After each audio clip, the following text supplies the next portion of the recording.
You just realized your business needed to hire someone yesterday. How can you find amazing candidates fast? Easy. Just use Indeed. Stop struggling to get your job post seen on other job sites. With Indeed sponsored jobs, your post jumps to the top of the page for your relevant candidates, so you can reach the people you want faster. According to Indeed data, sponsored jobs posted directly on Indeed have 45% more applications than non-sponsored jobs. Don't wait any longer. Speed up your hiring right now with Indeed.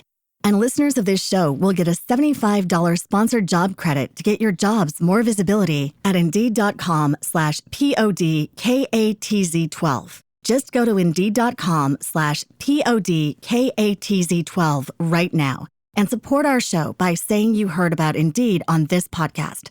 Terms and conditions apply. Hiring? Indeed is all you need.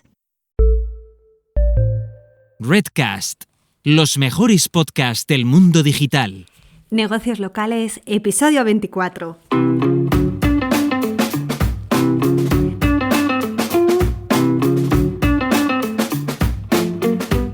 Muy buenos días y bienvenidos una semana más a Negocios Locales. Para los que no me conocéis, mi nombre es Laura Alfonso y en este podcast buscamos que los negocios de ámbito local consigan más clientes y más negocio gracias a la mejora de su posicionamiento y visibilidad en Internet. Cada semana en este podcast hablamos de Google My Business, de reseñas, de enlaces, de menciones, de intenciones de búsqueda del usuario, de cómo optimizar vuestras webs. Y hoy vengo a hablaros de espacios de coworking, de estaciones de servicio de vehículos eléctricos y me hago eco de unas preguntas que ha habido en Twitter relacionadas con un evento online que han hecho los americanos para resolver dudas que tenía la gente sobre Google My Business. Entonces, algunas de ellas me han parecido interesantes y me vengo a hacer eco de ellas porque, oye, si tienen dudas los americanos, que están bastante más avanzados que nosotros en la implantación de Google My Business en sus negocios, pues seguro que aquí también hay esas dudas e incluso a lo mejor más. Pero vengo a hacerme eco de ellas, así que de todo esto vamos a hablar en el podcast de hoy. Pero antes recordad que lauraalfonso.com/cursos tenéis el videocurso Consigue más clientes posicionando tu negocio local y donde a lo largo de 5 lecciones y algo más de 5 horas te explico a ti, al negocio local, cómo puedes mejorar la visibilidad y con eso conseguir más clientes. Porque al final, cuando el negocio de al lado consigue tener más clientes que tú sin tener tu experiencia ni un mejor producto, solo significa que está haciendo algo que tú estás pasando por alto. Y en este curso te explico el qué. Y además es interesante porque hacemos un análisis de los competidores, no los perdemos de vista en ningún momento. Y montamos una especie de cuadro de mando en un Excel donde os doy todas las fórmulas para que lo podáis hacer y de hecho os podéis descargar el Excel, donde analizamos la política de respuesta de los competidores a nivel de reseñas, analizamos y priorizamos qué enlaces y menciones tienen. Y todo eso y mucho más ya os digo en el curso. Así que nada, vamos a pasar al tema de hoy. Pues la primera pregunta con la que empezaba este chat de dudas relacionadas con Google My Business era si con las aclaraciones recientes que había hecho Google relacionadas con los espacios de coworking, si estos eran ya unas alternativas viables para poner ahí tu dirección física de tu negocio. La verdad es que la respuesta fue bastante vaga según mi criterio. Entonces quiero adentrarme un poquito más y explicaros cuáles han sido las aclaraciones que ha hecho Google a este respecto en este mes de febrero, porque sé que muchos de vosotros trabajáis en espacios de coworking y a veces hay problemas. Entonces, quiero contároslo un poquito más en detalle. En el resto de las preguntas iré más directa al grano, pero creo que en este caso sí que hace falta una explicación un poco más en detalle. A ver, para poder ser un negocio apto para darte de alta en Google My Business deben cumplirse algunos requisitos que impone Google. El primero es tener una ubicación permanente.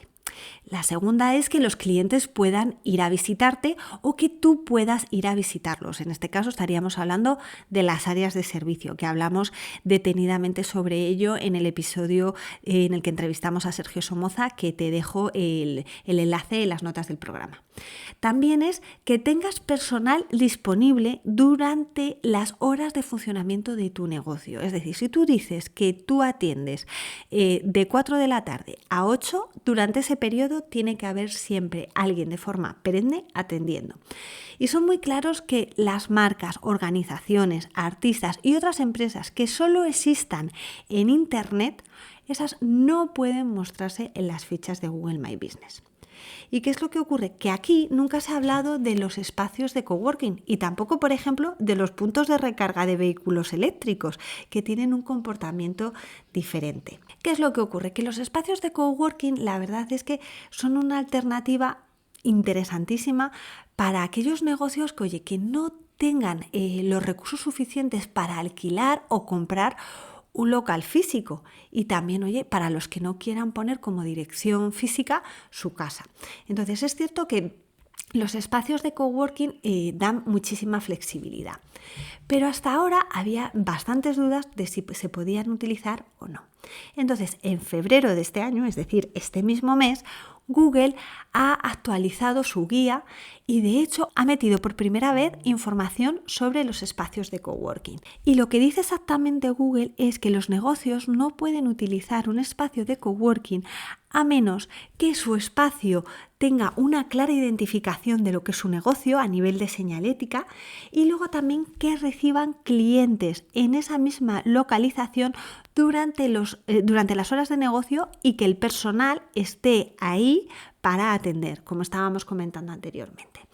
Entonces, ¿qué es lo que ocurre? Pues que normalmente los espacios de coworking no son lugares permanentes. Yo los identifico como el centro de operaciones, donde ahí va el profesional, a lo mejor pues va ahí a imprimir, a mantener reuniones puntuales, pero luego está continuamente en la calle atendiendo y haciendo visitas. Tampoco es un espacio donde el negocio tenga ahí personal de forma perenne. De hecho, los espacios de coworking lo que te ofrecen son servicios adicionales, como es, por ejemplo, una secretaria, un servicio de asistencia, un servicio de recogida de llamadas. Eso, por ejemplo, yo no te lo recomiendo si realmente quieres usar un espacio de coworking para tu ficha de Google My Business, porque al final, si varias fichas tienen el mismo número de teléfono para recibir llamadas, eso le estás dando señales a Google de que ese espacio no es exclusivo tuyo y que de hecho hay personal que es compartido por varios profesionales. Por eso a Google no le gusta demasiado los espacios de coworking.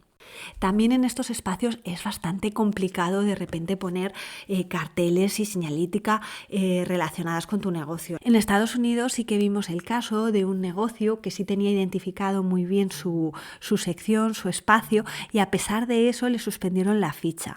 Es cierto que luego otra vez se la volvieron a abrir porque demostró que ese justamente era su espacio precisamente por cómo lo tenía identificado. Pero ya os digo que a veces es muy complicado de demostrar.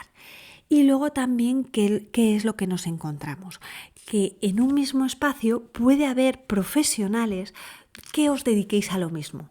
Entonces, si tenéis la misma categoría, al final Google dice, ¿cómo es posible que en un mismo espacio haya varias fichas para lo mismo? Entonces, ¿qué es lo que hace? Hace lo que se llama filtrado de fichas y deja de mostrar, en este caso no suspende, pero deja de mostrar aquellas fichas que tienen menos relevancia y muestra pues a lo mejor la que es más relevante o la que es más popular.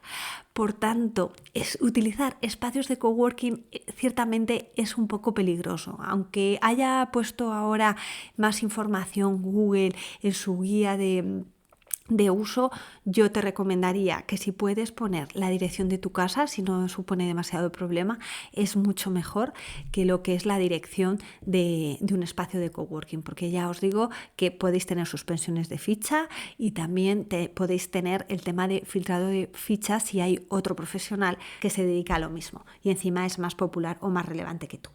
Y esta situación genera bastante molestia en los profesionales porque dicen, oye, es decir, que yo tengo que tener ahí a personal de forma perenne y sin embargo se permiten pues los cajeros automáticos, los kioscos de alquiler de vídeos, los buzones de correo express y también, por ejemplo, se permiten empresas de temporada, como por ejemplo las pistas de patinaje sobre hielo que solamente abren en invierno.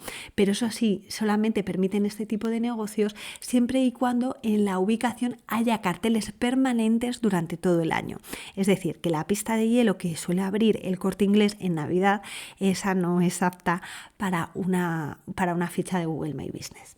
Pero sí que es cierto lo que decís de los cajeros automáticos, y ya no solamente los cajeros automáticos, sino lo que estamos viendo en Estados Unidos y que en breve llegará aquí, que son las estaciones de recarga de vehículos eléctricos. Mirad, según datos que tengo, ya estoy aquí yo con mis datos, más del 30% de las ventas totales de vehículos en Estados Unidos son de vehículos eléctricos. Y es que en Europa no os creáis que andamos tampoco muy lejos, porque en 2020 hubo un crecimiento de un 121% en venta de coches eléctricos. Y un reciente estudio yo creo que era de agosto del año 2020, de agosto del año 2020, ha determinado que el parque de coches eléctricos en España va a crecer un 40%, concretamente hasta 78.400 unidades en este año. Y para que os hagáis una idea, ahora mismo en España existen 4.545 puntos de recarga, de los cuales el 32 se encuentra concentrado en Madrid. A mí me parece que es una burrada el número de puntos de recarga de uso público. ¿Y por qué os digo que me parece una burrada? Porque Estados Unidos, que tiene una extensión de 18 veces mayor que España, tenía hace 3 años 50.000 puntos. Hace 3 años 50.000 puntos. Y hoy solamente España, que es 18 veces más pequeña, ya tiene 4.500. Eso nos está dando una información importantísima de cómo este negocio de coches eléctricos y lo que hay alrededor de él está creciendo a unos pasos agigantados. Bueno, pues Google realmente no aborda en su guía nada específico sobre las estaciones de carga de vehículos eléctricos. Pero la prueba de que son aptos para su inclusión en Google My Business se puede ver en las características y en las categorías especiales que Google ha lanzado para estos modelos de negocio. Si vais a Estados Unidos, el mapa muestra iconos del cargador y muestra también datos de disponibilidad de cargadores en vivo. Es decir, en esta estación de servicio hay 4 cargadores, de los cuales 3 ahora mismo están operativos. Y tienen también su propio snippet en la ficha, con el icono precisamente del cargador. ¿Os acordáis que hace unos días hablábamos en el episodio de los snippets de justificación y hablábamos que estaba el snippet de reseñas, el snippet de publicación, de servicio y de web? Bueno, pues hay un snippet específico para estaciones de servicio. Y ya os digo que muestran el icono de cargador, también muestran la disponibilidad de cargadores y también la potencia con la que trabajan cada uno de ellos. Y aquí os preguntaréis, bueno, pero si no tienen un personal ahí perenne, cierto, pero vienen a tener el comportamiento de los cajeros automáticos, que sí están permitidos. Y entonces aquí lo importante es que haya un número de teléfono claro de asistencia. Y os preguntaréis, vale, ¿y hay un número de teléfono distinto por cada uno de los cargadores de vehículos eléctricos? Pues no, la verdad que no, porque tampoco tendría mucho sentido. Imaginaros que en España, para estos 4.545 puntos que os he contado, hubiera para cada uno de ellos un teléfono diferente. Bueno, pues esto no tiene sentido y Google es consciente de ello y por eso ahí levanta un poco la mano. ¿Levantará también la mano con respecto al nombre de la ficha? Pues yo sinceramente creo que sí. Lo que dice la política de Google es, oye, que si la estación de servicio que tiene esos puntos de recarga de vehículos eléctricos es, por ejemplo, Shell o Repsol, pues tendría que poner en la ficha Shell. Pues no, lo que estamos viendo en Estados Unidos es que ponen Shell estación de servicio. Bueno, técnicamente viola las pautas de Google, como os decía, porque Google no quiere tener listados titulados de esta manera, igual que tampoco quiere restaurante de comida rápida McDonald's o grandes almacenes El Corte Inglés. Pero creo que en esta ocasión incluirlo ayuda a la experiencia del cliente final, porque puede identificar en qué estaciones de servicio hay o no este tipo de recarga de coche eléctrico. You just realized your business needed to hire someone yesterday. How can you find amazing candidates fast? Easy. Just use Indeed. Stop struggling to get your job post seen on other job sites. With Indeed sponsored jobs, your post jumps to the top of the page for your relevant candidates, so you can reach the people you want faster. According to Indeed data, sponsored jobs posted directly on Indeed have 45% more applications than non-sponsored jobs. Don't wait any longer. Speed up your hiring right now with Indeed. And listeners of this show will get a $75 sponsored job credit to get your jobs more visibility at Indeed.com/PODKATZ13. Just go to Indeed.com/PODKATZ13 right now and support our show by saying you heard about Indeed on this podcast. Terms and conditions apply. Hiring? Indeed is all you need. Por lo que no creo que Google suspenda mucho las fichas por este motivo. Y respecto a las fotos y los vídeos, no parece demasiado interesante mostrar una foto de lo que es el cargador del coche eléctrico. Pero sí que es cierto que muchas veces este tipo de estaciones se encuentran ubicados en complejos industriales, a veces difíciles de localizar, y de cara a orientar al cliente puede ser interesante. Y en el tema de los vídeos, dado que es un tipo de producto o servicio nuevo que no todo el mundo está familiarizado a utilizarlo, un vídeo explicativo de cómo se utiliza y cómo se carga el coche eléctrico puede ser interesante. Así que no desdeñéis esta oportunidad. Y respecto a las reseñas, la verdad es que no hay demasiadas reseñas en lo que a estos puntos se refiere, y las que he visto en España precisamente no son muy positivas, porque siempre están criticando que o no funcionaba o que no estaba o mucho tiempo de espera, etc. Pero precisamente por eso puede ser interesante pedir o solicitar a aquellos clientes que han hecho uso del servicio alguna reseña, porque como hay poco, quizás si tú te desmarcas en ese aspecto puedas conseguir mejorar el posicionamiento fácilmente. Así que nada, yo creo que, madre mía, me he extendido bastante en la explicación de los espacios de coworking y las estaciones de servicio, pero es que es algo muy nuevo y quería que lo supierais. Así que nada, vamos a seguir entonces a las siguientes preguntas que se hicieron en este chat de Google My Business de Estados Unidos para ver si tenéis esas mismas dudas y de esta manera las podemos resolver. Otra de las preguntas que hubo es ¿por qué Google trata los sinónimos de forma diferente? Y precisamente quien hacía la pregunta decía, es que si yo pongo lawyer versus attorney, o sea, son diferentes formas de decir abogado en inglés, dice, hay veces que me aparece mi ficha y otras veces que no. Bueno, pues para mí eso es lo mismo que decir, ¿por qué aparezco para tienda de zapatos y no para zapatería o para tienda de calzado? Al final tiene que ver mucho con qué tipo de keywords se utilizan en el área donde tú estás ubicado y donde está el usuario que está realizando la búsqueda.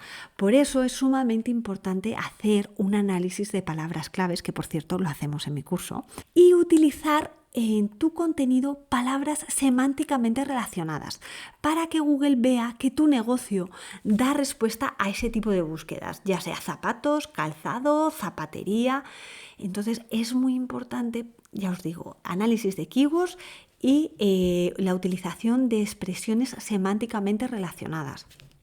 La siguiente pregunta seguro que os interesa y decían, oye, ¿qué hacer cuando estoy reportando continuamente que mi competidor tiene spam en el título de la ficha porque está metiendo muchísimas keywords y Google no hace nada? Bueno, pues ahí lo que es interesante es identificar los IDs de cada reporting y volver a introducirlos en otro informe de reporting que hagas.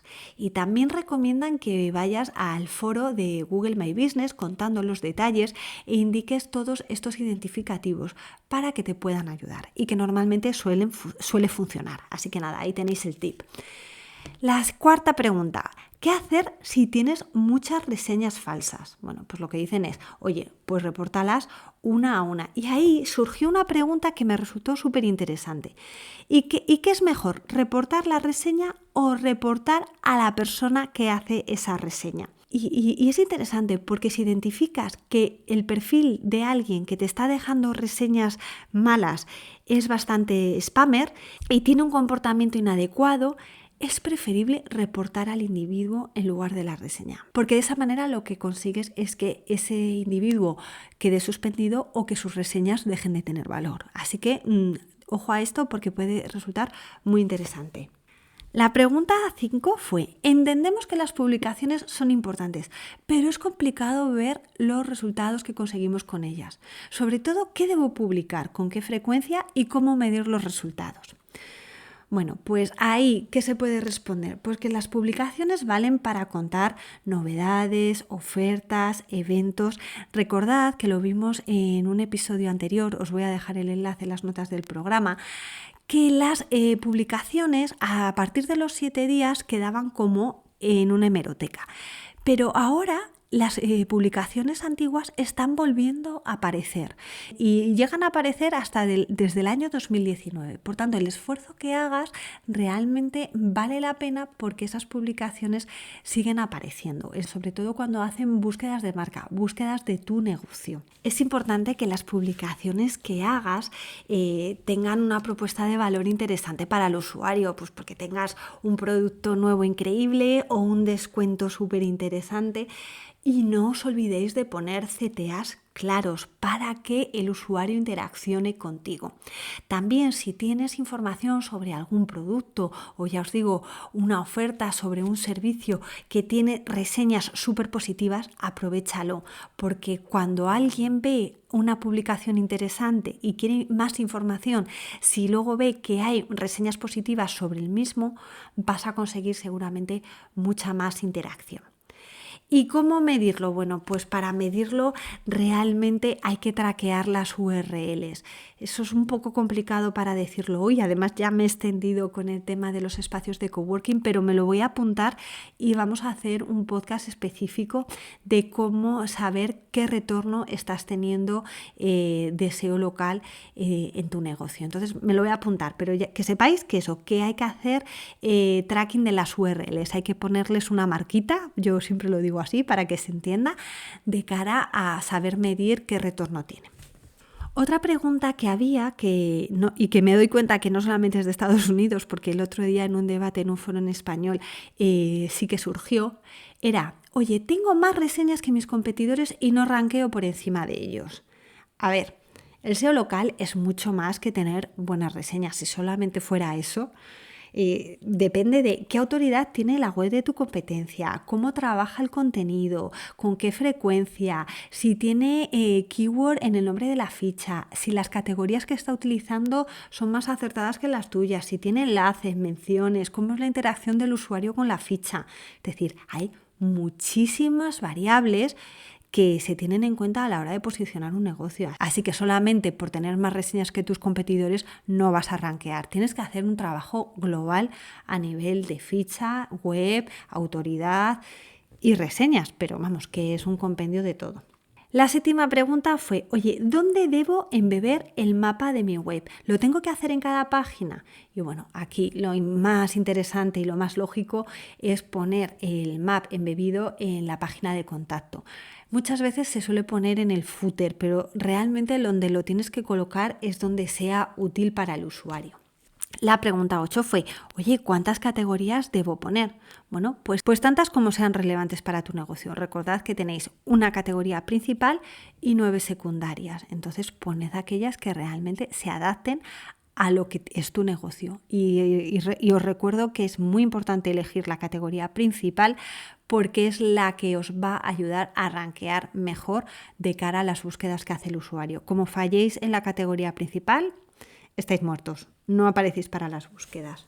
La pregunta número 9 fue, ¿cómo de importantes son las fotos? Y yo sé que esta pregunta ha escocido a más de uno. Porque, bueno, Ben Fisher, que es un gurú también del SEO local ahí en Estados Unidos, dice que él siempre las geolocaliza y que le mete la información ESIF, o sea, ahí el metadato, identificando de qué va la foto.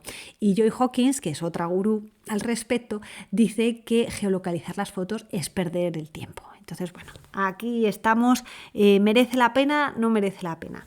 Bueno, pues la cuestión es, para tu negocio, ¿cuántas fotos publicas a lo largo del tiempo? no demasiadas. Bueno, pues si no son demasiadas, realmente es interesante que metas la información de geolocalización, porque eso te va a ayudar en el factor de proximidad.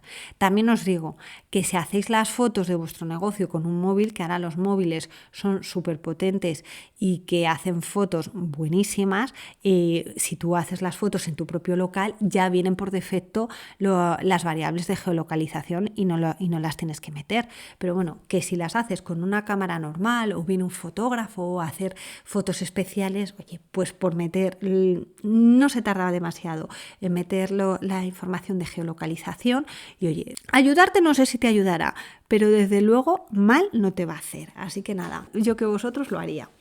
Y ya la pregunta número 10 y última era, oye, tengo bien definidas mis áreas de servicio, pero no ranqueo para ninguna de ellas. Aquí, bueno, estamos siempre con las áreas de servicio, que las áreas de servicio siempre tienen un comportamiento más complicado. Recuerdo que las áreas de servicio son aquellas donde no hay una dirección física para la que vaya el cliente, sino que es el profesional el que va al domicilio del cliente en cuestión a ofrecerle el servicio. Las áreas de servicio no impactan en el ranking. En el episodio 10, que os dejo el enlace, hablábamos un poco de ello y ponía el ejemplo de AkiGarden, que es una empresa que presta servicios de jardinería en el domicilio. Bueno, pues ahí miramos cómo en su dirección de registro buscábamos servicios de jardinería y aparecían ellos bien posicionados. Pero si nos íbamos a las áreas de servicio que él tenía definidas, que estaban más lejos de esa ubicación, ya era más difícil que apareciera. ¿Por qué? Porque juegan otros factores, no solamente la proximidad, sino también la autoridad y la relevancia. Pero es que no solamente es eso, sino que si tu negocio no está en Madrid centro, no está en la capital, sino que está en un pueblo de la sierra, pues por ejemplo Mirasierra, y quieres rankear precisamente para la capital, no lo vas a conseguir por mucho que pongas que esas son tus áreas de servicio. ¿Por qué? Porque tu negocio está fuera. Entonces, si eres un área de negocio que no tiene que ir el cliente a tu domicilio, oye, pues traslada tu ficha a la zona de área de servicio donde realmente quieres rankear, porque si no lo vas a tener un poco complicado. Así que nada, estas fueron las 10 cuestiones que se debatieron en Twitter la semana pasada respecto a Google My Business. Yo creo que algunas eran bastante interesantes y seguro que os dan pistas de cómo podéis actuar en algunos casos. Sí que he querido centrarme bastante en el tema de los espacios de coworking por las nuevas actualizaciones que han hecho en la guía de uso Google y bueno, y he querido también poner esa contraposición con las estaciones de recarga de coches eléctricos porque se está viendo que en Estados Unidos le están poniendo bastante foco. Así que nada, en breve estará eso también en otros países y lo veía interesante que lo conocierais por si os aplica. Así que nada, hasta aquí el episodio de hoy. Espero como siempre que te haya resultado de interés y que lo puedas aplicar a tu negocio local. Y bueno, antes de despedirme, deciros que tanto en las plataformas de podcasting como en lauraalfonso.com/contacto podéis dejarme comentarios sobre temas que queréis que trate, porque eso me orienta también bastante sobre la temática a tratar. Y si es lo que realmente necesitáis de cara a vuestro negocio, yo encantada de abordarlo. Así que nada, como siempre, muchísimas gracias a todos por vuestras valoraciones de 5 estrellas en Apple Podcast, vuestros comentarios y me gusta en iVoox, que me encantan. Recordad que también me podéis escuchar en Google Podcast y en Spotify y me ayudaríais muchísimo si os suscribiréis al canal de negocios locales desde vuestra plataforma de podcast favorita, ya que es la manera que tengo de conseguir un poquito más de visibilidad. Pues hasta aquí llegamos, señores. Ya solamente nos queda echar el cierre, pero solo hasta la próxima semana, donde nos volvemos a escuchar. ¿Y dónde? Pues ¿dónde va a ser? Aquí, en Negocios Locales. ¡Feliz semana!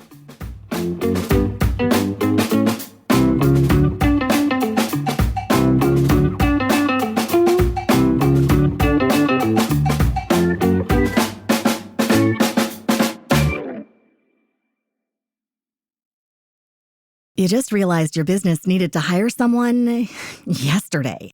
How can you find amazing candidates fast? Easy. Just use Indeed. Stop struggling to get your job post seen on other job sites. With Indeed sponsored jobs, your post jumps to the top of the page for your relevant candidates, so you can reach the people you want faster. According to Indeed data, sponsored jobs posted directly on Indeed have 45% more applications than non-sponsored jobs. Don't wait any longer. Speed up your hiring right now with Indeed. And listeners of this show will get a $75 sponsored job credit to get your jobs more visibility at Indeed.com/PODKATZ13. Just go to Indeed.com/PODKATZ13 right now and support our show by saying you heard about Indeed on this podcast. Terms and conditions apply. Hiring? Indeed is all you need.